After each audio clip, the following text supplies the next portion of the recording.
Hello, my MA321 students. Welcome to the online version of Probability and Statistics Part 1.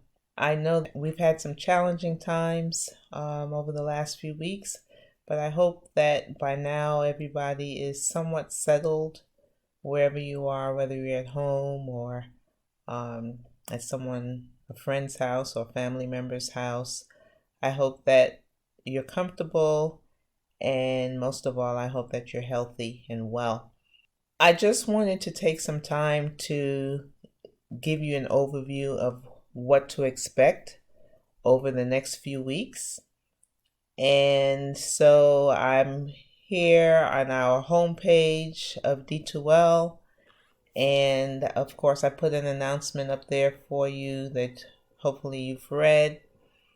But if you come over here to the content browser and click on week 12, that's what you're going to want to do every week. Every week I'm going to have a list of instructional materials and other things for you to look at and assignments for you to submit.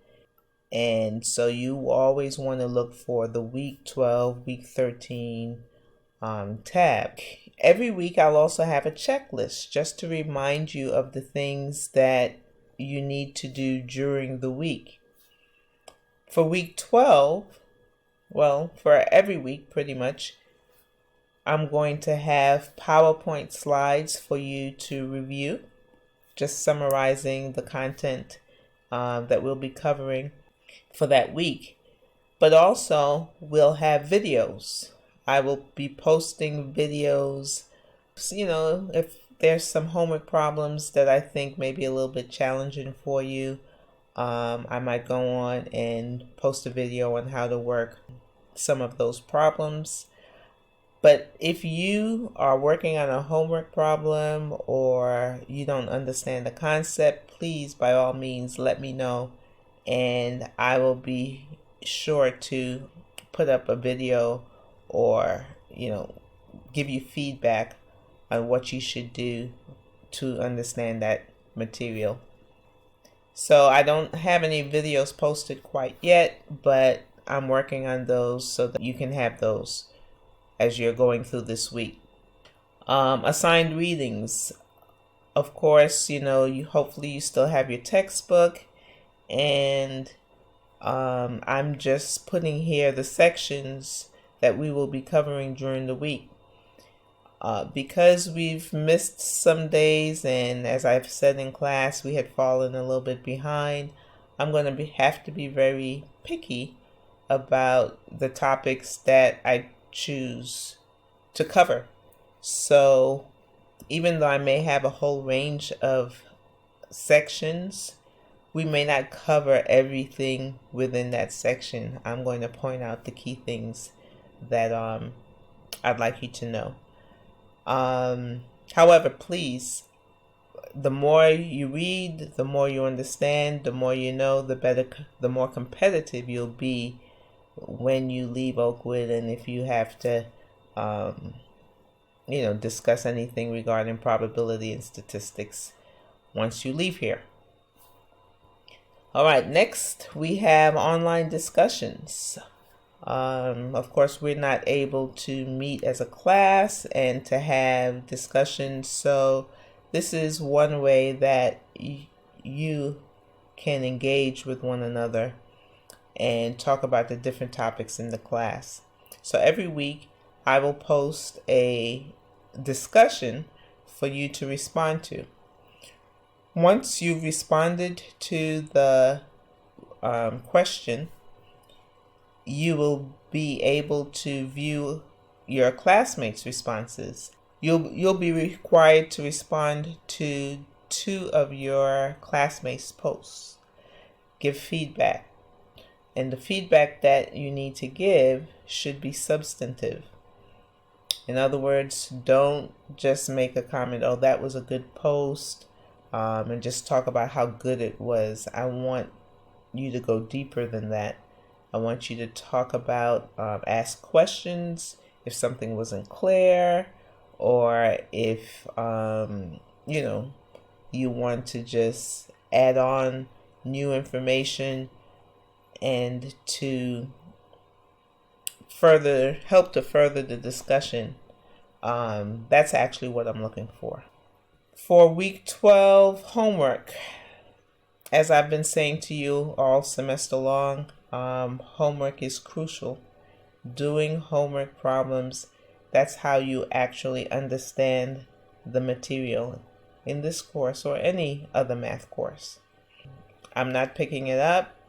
However, if you do not do your homework, your problems, you're going to find yourself struggling to do well on the quizzes and on the tests and so forth. So you want to make sure that you do it. And as usual, if you have any questions on the homework, please, by all means, let me know. I will respond to you and I will help you with that material. And then every week you'll have a quiz. You're going to have a quiz covering, of course, the information that is covered during that week.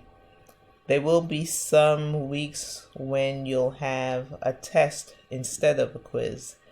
And I'll talk about that in another post somewhere. But you'll have quizzes or some type of formal assessment every week in this course. All right, so that's the checklist. Make sure you check the checklist every week. And let me see what else I have here. I'm going to go to the table of contents. And here, I give you an overview of what we will be covering, the objectives of the course, what I'm expecting you to do. We already went over the checklist, but here's some PowerPoints. I've put one up. I'm still working on the PowerPoints for you, and I'm trying to get them up as quickly as possible, but here's a PowerPoint presentation that I put up on measures of central tendency. I'm working on the one on percentiles and quartiles right now, so I should have that posted for you in a little while. And talked about discussions, talked about the quizzes, but lastly down here I have a forum for you to ask questions. So every week I'll have a forum, a discussion set up so that you can post your questions there. I like to do that because if you have a question, I'm pretty sure that other students have the same question that you have. So if you put it in the discussion and I respond to it, I'll either type out my response or I might post a video explaining how to do a particular problem. And I would like everybody to see it, just like if you were to ask me a question in class, and I'll answer the question for everyone to hear. I am looking forward to this experience. I hope that it's going to be one where you feel that you're learning. If you have any questions, if you have any concerns, please don't hesitate to contact me. I'm here for you. And my biggest concern is that you get what you deserve, which is a great education. So I'll be talking to you throughout the week and throughout the rest of the semester, and take care. Bye-bye.